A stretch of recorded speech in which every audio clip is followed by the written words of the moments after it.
নমস্কার বন্ধুরা, তোমাদের সকলকে আমার চ্যানেলে স্বাগত। আশা করি তোমরা সকলে ভালোই আছো। আবারও চলে এসেছি আরও একটা রেসিপি নিয়ে তোমাদের কাছে। আজকে আমি রান্না করব হায়দ্রাবাদি পনির মশলা। হায়দ্রাবাদি পনির মশলা খেতে কিন্তু অসাধারণ স্বাদের হয়। তো আমি কি কি উপকরণ নিয়ে নিয়েছি আর কিভাবে রান্না করেছি পুরো ভিডিওটা তোমরা দেখতে থাকো। এখানে নিয়ে নিয়েছি পনির, সাদা তেল, টক দই, হলুদ, লবণ, ধনের গুঁড়ো, জিরের গুঁড়ো, কাশ্মীরি লঙ্কার গুঁড়ো আর গোলমরিচের গুঁড়ো। এখানে নিয়ে নিয়েছি কাঁচা লঙ্কা, রসুন, আদা, পেঁয়াজ আর নিয়েছি ধনেপাতা। আর এখানে নিয়েছি দুটো শুকনো লঙ্কা, গোলমরিচ আর গোটা গরম মশলা, দারচিনি, লবঙ্গ, এলাচ। গ্যাসের মধ্যে কড়াই বসিয়ে দিয়েছি। কড়াইয়ের মধ্যে দিয়ে দিলাম সাদা তেল। এখানে আমি পুরো রান্নাটা সাদা তেলেই করব। তেলটা খুব ভালো করে গরম করে নিতে হবে। তেল কিন্তু খুব ভালো মতো গরম হয়ে গেছে। এবার আমি পনিরগুলো ভেজে নেব। এখানে কিন্তু পনিরগুলো আমি লম্বা লম্বা করে কেটে নিয়েছি। তোমরা চাইলে গোল করে বা ছোট করে কেটে নিতে পারো। এবার এক এক করে তেলের মধ্যে দিয়ে সব পনিরগুলো আমি একদম লাল লাল করে ভেজে নেব। পনিরটা কিন্তু এখানে একটু কড়া করে লাল করেই ভেজে নিতে হবে। তো এক পিঠ ভাজা হয়ে গেছে। খুব ভালো করে আমি উল্টে পাল্টে এপিট ওপিট ভেজে নেব।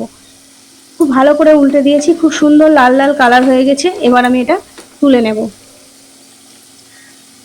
তো হায়দ্রাবাদি পনির মশলা বানানোর জন্য পনিরটা কিন্তু একটু লাল লাল করেই ভেজে নিতে হবে। এইভাবে লাল লাল করে পনিরটা ভেজে নিলে পনিরটা কিন্তু ভাঙার সম্ভাবনা থাকে না। তো পনিরগুলো সমস্ত আমার তুলে নেওয়া হয়ে গেছে। দেখতে কিন্তু খুবই সুন্দর লাগছে। ওই তেলের মধ্যেই দিয়ে দেব আদা, রসুন, কাঁচা লঙ্কা, পেঁয়াজ। এগুলো কিন্তু আমি হালকা করে ভেজে নেব, খুব বেশি লাল করে ভাজবো না। বেশ কিছুক্ষণ নেড়ে চেড়ে এটা ভেজে নেব। যতক্ষণ না একটু ভাজা ভাজা হয়ে আসে ততক্ষণ এটা নাড়তে থাকবো। এটা প্রায় আমার ভাজা ভাজা হয়ে এসছে, তোমরা দেখতেই পাচ্ছ। এটা কিন্তু আমি খুব লাল করে ভাজিনি, ভাজাও হয়ে গেছে অথচ লালও হয়নি। এই আদা, রসুন, পেঁয়াজ, কাঁচা লঙ্কাটা কিন্তু এইভাবেই ভেজে নিতে হবে। হায়দ্রাবাদি পনির মশলা বানানোর জন্যে মশলাটা কিন্তু এইভাবেই ভেজে নিতে হবে। খুব ভালো করে তেল ঝরিয়ে ঝরিয়ে আমি তুলে নিচ্ছি। সমস্ত মশলাগুলো আমার তুলে নেওয়া হয়ে গেছে। এবার এটা আমি বেশ কিছুক্ষণের জন্য ঠান্ডা করার জন্য রেখে দেবো। একটু ঠান্ডা হয়ে গেছে। এদিকে একটা মিক্সির বাটি নিয়ে নিয়েছি। মিক্সির বাটির মধ্যে প্রথমে দিয়ে দিলাম ধনেপাতা। এখানে আমি 25 গ্রাম মতো ধনেপাতা নিয়ে নিয়েছি। আর ভেজে রাখা মশলাটা এবার এর মধ্যে দিয়ে দেব।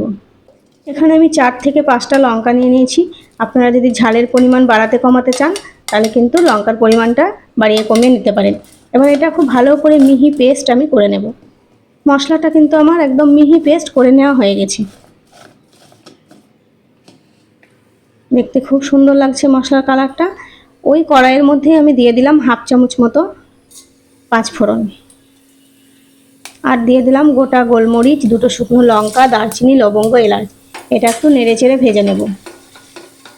এটা কিন্তু তেলে দেওয়া মাত্র খুব সুন্দর একটা গরম মশলা ভাজার গন্ধ বেরোয়, যাতে তরকারির টেস্টটা আর গন্ধটা খুব ভালো হয়।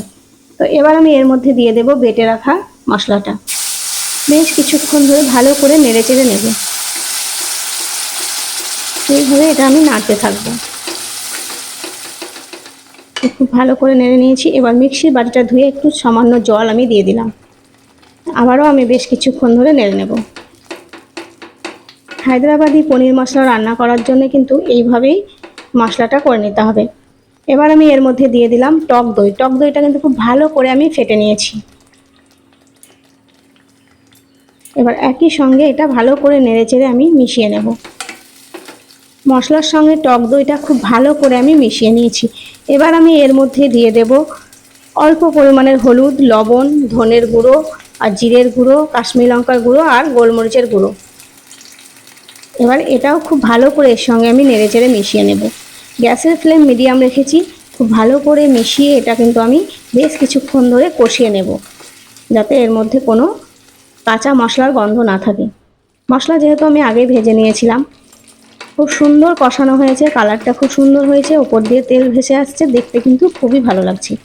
হায়দ্রাবাদি পনির মশলা বানানোর জন্যে মশলার গ্রেভিটা কিন্তু এইভাবেই করে নিতে হবে। তো এবার আমি এর মধ্যে দিয়ে দেব ভেজে রাখা পনিরগুলো।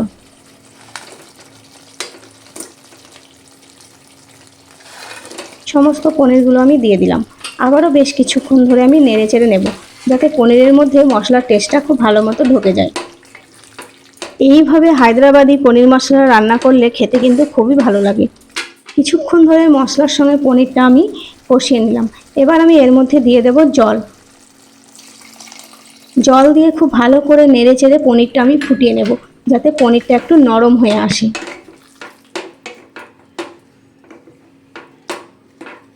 ভালো করে নেড়ে চেড়ে আমি গ্রেভির মধ্যে পনিরগুলো ডুবিয়ে দিলাম।